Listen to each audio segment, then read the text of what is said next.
Assalamualaikum warahmatullahi wabarakatuh. Sobahul khair. Kaifa halukum? Alhamdulillah. Oke, meja sama kursinya dirapihin dulu ya. Sesuaiin sama barisan yang di depan. Lurus. Before we start our learning today, let's pray together. Anzari, pimpin doa ya.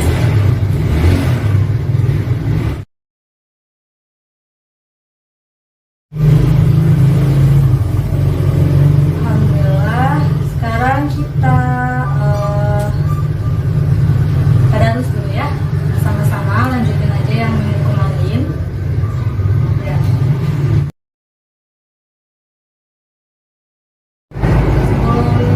Mulai, ibu absen dulu ya.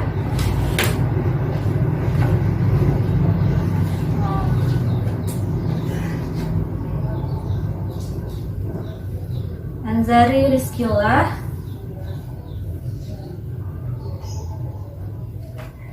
Bayu Pamungkas,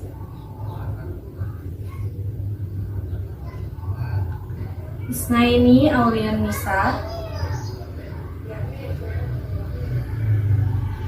Rizdianti Arsyil Fitria, Timaka Destia, mana? Oh, di belakang.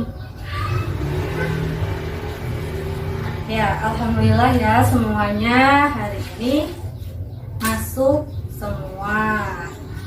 Hari ini kita akan membahas tentang berkompetisi dalam kebaikan ya.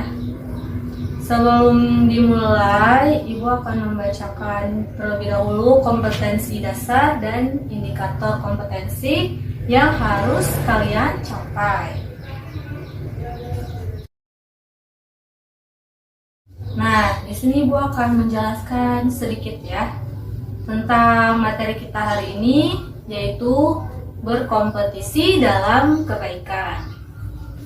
Nah, kalau kalian dengar kata kompetisi, apa sih yang ada di benak kalian atau apa yang kalian pikirkan gitu? Kayak waktu kalian mendengar kata kompetisi itu tuh apa? Yang langsung muncul di pikiran kalian tuh apa? Coba. Ya, bener ya. Kompetisi itu bisa juga perlombaan. Nah, dalam kehidupan sudah tidak asing lagi kan ya sama kata kompetisi. Dan kompetisi ini tuh bentuknya juga macam-macam. Ya mungkin kalau misalkan kalian nih pelajar di sekolah, ya berarti kompetisinya itu bisa dalam hal nilai, mungkin berlomba-lomba untuk mendapatkan nilai yang bagus, nilai yang tinggi, kemudian dalam hal ranking, ya kan kalian belajar nih supaya dapat nilai yang bagus, terus supaya dapat ranking 3 besar mungkin atau ranking 1 kan, itu termasuknya kompetisi juga ya.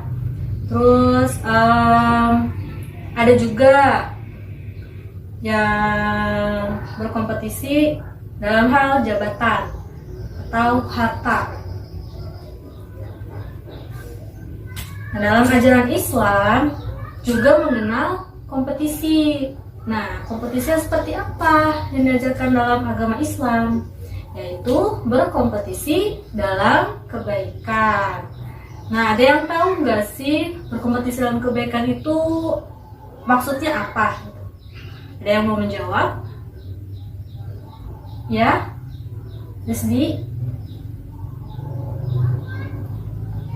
Ya, betul ya.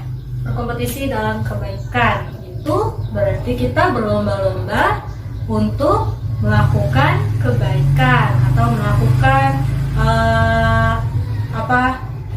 kegiatan-kegiatan yang positif, amalan-amalan yang baik ya. Nah, lalu kenapa sih Allah memerintahkan manusia untuk berkompetisi dalam kebaikan. Kenapa? Satu-satu dong, jangan keroyokan. Siapa? Coba, Iis.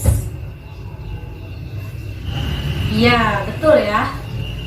Jadi, kenapa kita tuh harus berlomba-lomba dalam melakukan kebaikan? Apa sih emang keuntungan yang akan kita dapat juga dari melakukan kebaikan itu? Nah, kenapa tadi ya, kenapa Allah mewajibkan atau memerintahkan umat Islam untuk melakukan kebaikan atau berkompetisi dalam kebaikan? Itu karena kita kan hidup di dunia ini gak tahu ya sampai kapan. Kita gak tahu umur kita ini sampai berapa lama sih. Nah, sedangkan kita ini sebagai manusia, sebagai orang yang percaya akan adanya hari pembalasan, adanya hari perhitungan, sudah sepatutnya ya kita ini istilahnya itu mengumpulkan bekal untuk kehidupan di akhirat ya. Makanya kita harus melakukan banyak kebaikan, meningkatkan amal dan ibadah kita. Nah, selain itu juga kan kalau tadi nih kompetisi yang berlomba-lomba dalam meraih kesuksesan atau dalam meraih jabatan yang tinggi, nilai yang bagus, tingkat yang bagus, itu kan pasti dalam prosesnya ada maksudnya nggak selalu mulus gitu, nggak selalu sukses. Orang yang berkompetisi dalam hal duniawi itu pasti ada sukses, ada gagal, ada menang, ada kalah. Nah, sedangkan kalau kita berkompetisi dalam kebaikan, itu tidak ada istilah yang namanya kalah menang atau sukses gagal, terus beruntung atau tidak, itu nggak ada ya, nggak ada istilah kayak gitu. Jadi setiap kebaikan yang kita lakukan nih, mau sekecil apapun kebaikan itu, pastinya nanti akan ada balasannya. Banyak cara untuk kita melakukan kebaikan. Maka kita, seperti apa yang sudah Ibu jelaskan sebelumnya, sebagai seseorang yang percaya akan adanya hari pembalasan dan hari perhitungan, adanya surga dan neraka, adanya kehidupan di akhirat, maka sudah sepatutnya kita mengumpulkan amalan-amalan yang baik sebanyak-banyaknya. Nah, karena hanya dengan cara itu kita bisa survive dan kita bisa selalu berpikiran positif ya, selalu berpikiran positif dalam hidup kita. Karena pasti kalau misalkan kita sudah berpikiran positif, kita sudah kecanduan untuk berbuat baik, nantinya itu dimanapun, kapanpun, dan dalam keadaan apapun, kita pasti akan selalu melakukan kebaikan ya. Nah, kalau yang kita bahas hari ini dalilnya ya, tentang berkompetisi dalam kebaikan, yaitu ada Quran surat Al-Baqarah ayat 148, Quran surat Fatir ayat 32, Quran surat An-Nahl ayat 97, dan hadis riwayat Ibnu Majah. Ya, kita baca bersama-sama dulu ya.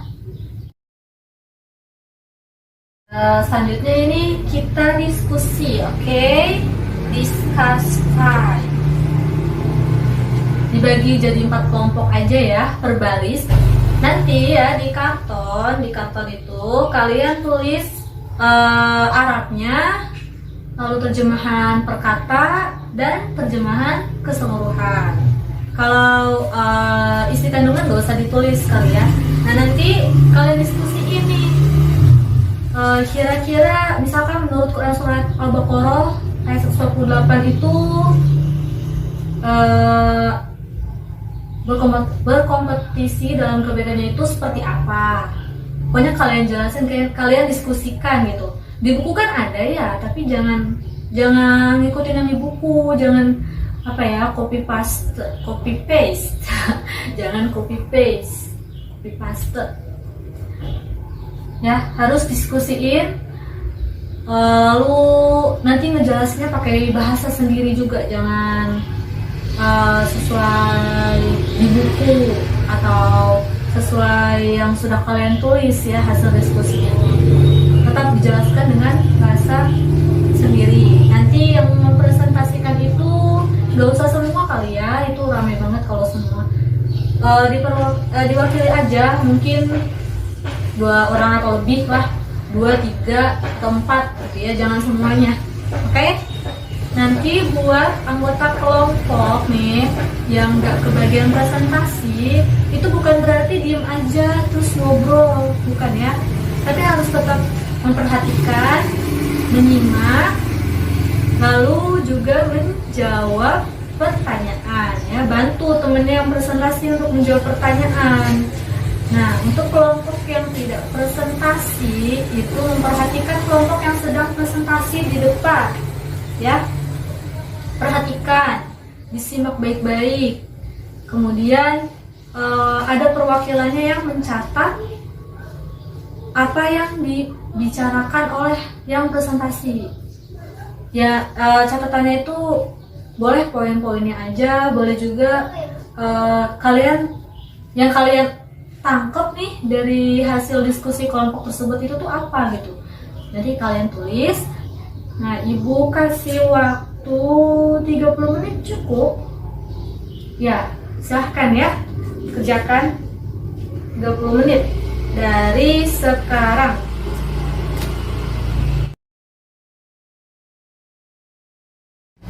Oke, time's up. Waktunya habis. Udah selesai semuanya? Dikit lagi? Ya udah, nggak apa-apa. Ayo, cepat ya.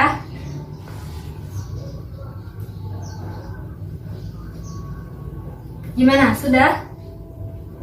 Ya, oke. Kalau gitu, gimana nih? Tampilannya mau berurutan aja? Kelompok 1, 2, 3, 4? Atau mungkin mau di switch? Atau bagaimana? Berurutan aja? Ya udahlah, berurutan aja ya, nggak apa-apa. Oke, silahkan untuk kelompok 1.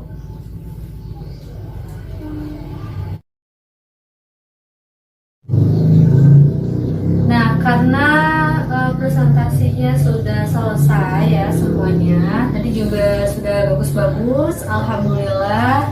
Kalian menjelaskannya sudah bagus, menjawabnya juga sudah tepat ya.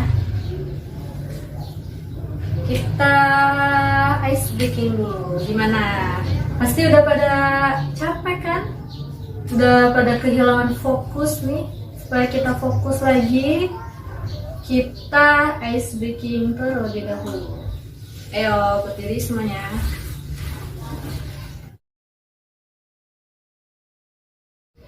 Nah, selanjutnya kita lihat tayangan video ya. Kita menonton video sama-sama. Video ini insya Allah akan memotivasi kalian untuk melakukan kebaikan. Tapi nanti kalian simak baik-baik videonya ya. Terus nanti ibu juga akan bertanya nih mengenai apa sih yang bisa kalian tangkap dari video itu gitu ya. Oke, kita nonton sama-sama.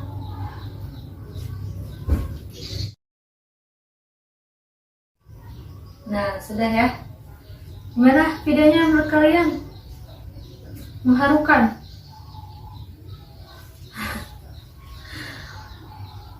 Bayu, gimana Bayu? Menurut kamu video itu tentang apa sih? Terus apa yang kamu tangkap dari video itu? Coba.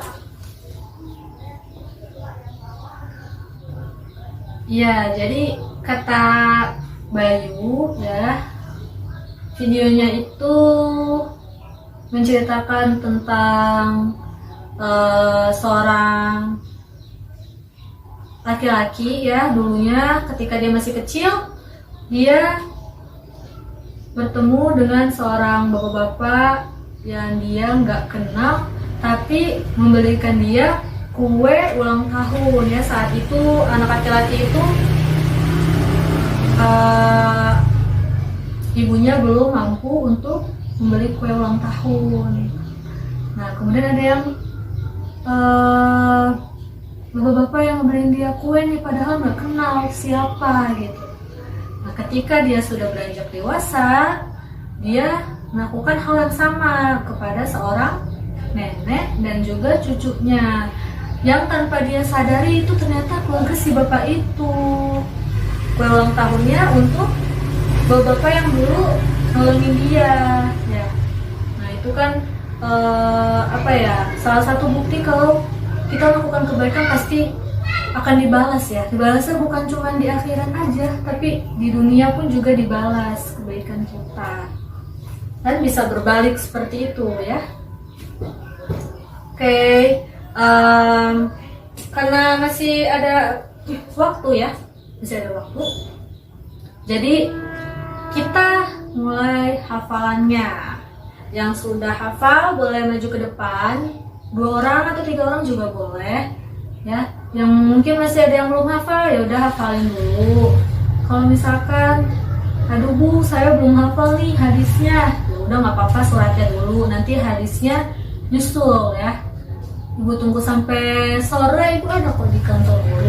Kalian bisa ke kantor aja ya buat setoran hafalannya. Mungkin ada yang belum hafal hadisnya atau bagaimana. Sebenarnya ya kalau kalian menghafalin itu kan waktunya seminggu ya, panjang. Harusnya sih udah hafal ya semuanya.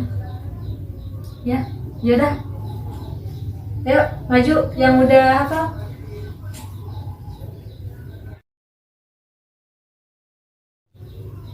Oke, karena waktunya sudah mau habis ya.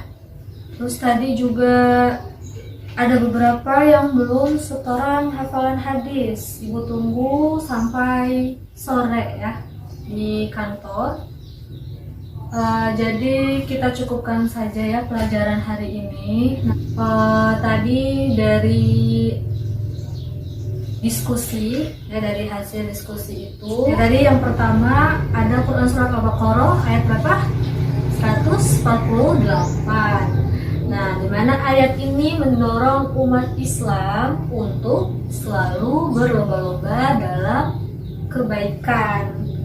Nah, tentunya harus sesuai juga dengan Al-Quran dan hadis ya. Nah, lalu yang kedua, Quran surat Fatir ayat 32, di mana dalam ayat ini dijelaskan ada 3 kelompok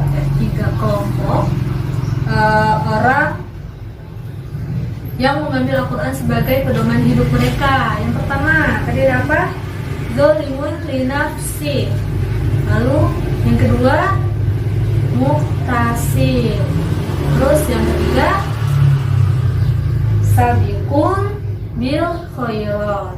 Nah ya, lalu Quran surat An-Nahl ayat 97 itu menjelaskan bahwa Allah pasti akan memberikan kehidupan yang baik, yang sejahtera bagi laki-laki maupun perempuan yang beriman dan juga melakukan banyak kebaikan.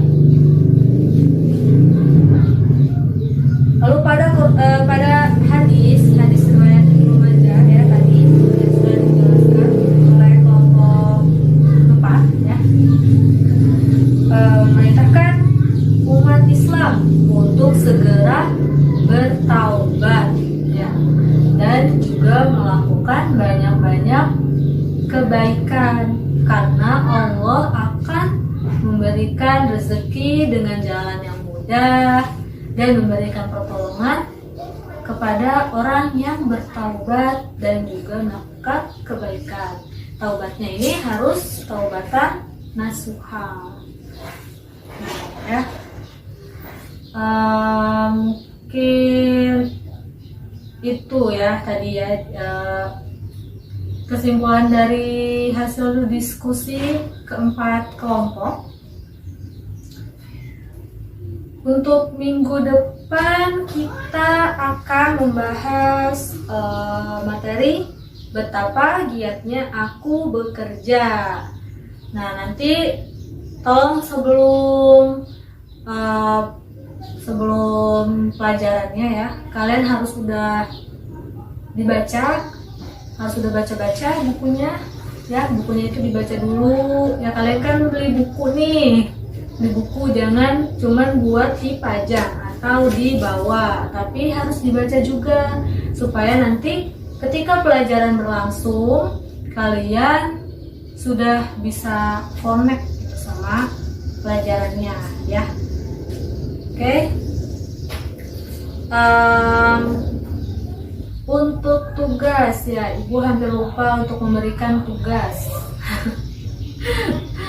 Tugas kerjakan buku paket ya. Buku paket halaman 93,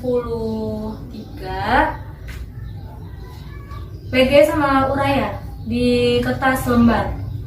Gak usah pakai soal, nggak apa-apa, langsung jawabannya aja ya.